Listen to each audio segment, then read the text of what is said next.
waiter Alexander doesn't need eyes in the back of his head because he has the peculiar ability to turn his neck through a complete 180 degrees.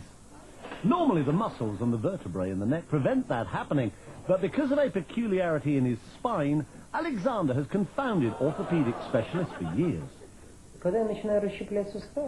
Many years ago, I started doing gymnastics, he says. That's when I noticed that my vertebrae seem to be very flexible and that I can turn my head farther than normal.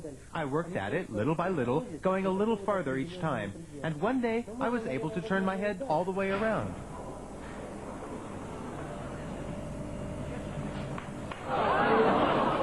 Despite the somewhat unsettling crunching of bones, Alexander claims to feel no pain, which is more than can be said for the people sitting behind him on a bus.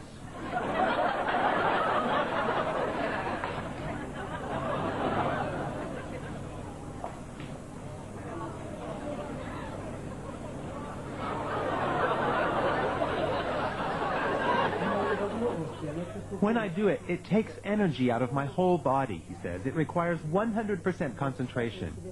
This may sound silly, I know, but in that moment, I don't feel like myself. It's as if I were another person whose body is filled with some kind of energy.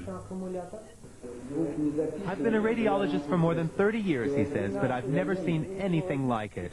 Alexander is extremely flexible, no doubt about it. However, I suspect that it's a congenital ability.